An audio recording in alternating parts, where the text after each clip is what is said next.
Здравствуйте, меня зовут Марина. В продолжение темы про кашель хочу рассказать вам, как приготовить натуральную эффективную микстуру от кашля в домашних условиях.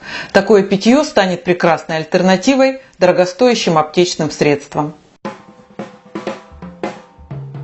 Если вы заболели, то совсем не обязательно идти в аптеку. Очень часто все необходимое есть под рукой. Сегодня я сделаю микстуру, которая помогает очень эффективно при кашле. Достаем соду. Сода наверняка есть в каждом доме. Есть она и у меня. Так, что еще? Ну, конечно, мед. Мед зимой тоже есть практически в каждом доме. В холодильнике возьмем молоко.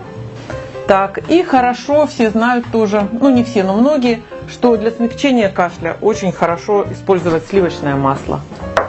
Ну, пожалуй, все. А нет, еще мы возьмем одно яйцо. Ну, яйца — это тоже такой продукт, который практически всегда есть дома. Вот первый рецепт, совершенно несложный, из того, что есть под рукой всегда. Сейчас нам надо вскипятить стакан молока. Выливаем его в ковш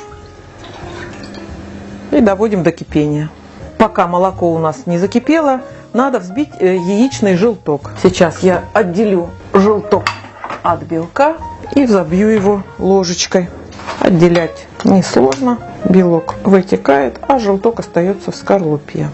И теперь хорошенечко взобьем. Так, закипает молоко.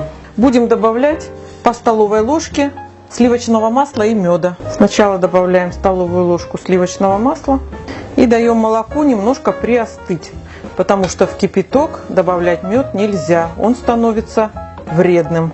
Чтобы молоко быстрее остыло, можно помыть стакан холодной водой и перелить туда молоко с маслом.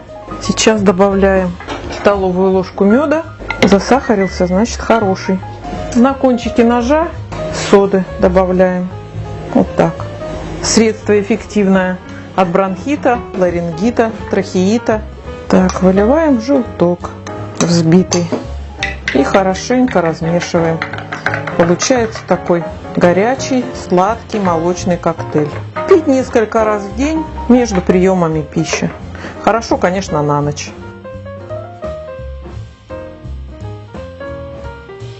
Еще одна микстура от кашля. От первого рецепта у нас остался мед. А сейчас нам понадобятся 2 луковки средние и стакан молока. Вот, как ни странно, это все. Но рецепт этот известен еще с позапрошлого века и очень эффективен. Чистим луковицу. Кстати, луковую шелуху я бы советовала собирать не только для того, чтобы красить на Пасху яйца. Это очень хорошее средство при многих заболеваниях. Позже я вам расскажу, как можно ее использовать для лечения. Это и природный антисептик, и ранозаживляющее средство хорошее. При простудах используют луковую шелуху. Так что собирайте. Лук надо измельчить. Пока режем поглубже, вдыхаем этот аромат. Особенно те, у кого есть насморк. Сразу полечимся. Высыпаем в ковш. И вторую луковицу также. Теперь берем молоко, заливаем лук, доводим до кипения и томим лук в молоке до тех пор, пока он не станет мягким. Так, лук стал мягким, ушел резкий запах. Теперь процеживаем. Вот все, процедили. Молочко сейчас сольем. Такой отвар можно пить каждый час при острых приступах кашля, но тогда и объем должен быть больше. То есть не 2 луковицы, а 4, и молока не столько, а побольше.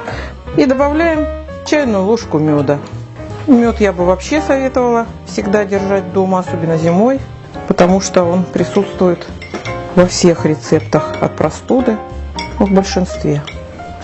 Вот все, мед у нас разошелся. Пить, конечно, лучше очень теплым или горяченьким этот напиток. Луком немножко пахнет, но не смертельно.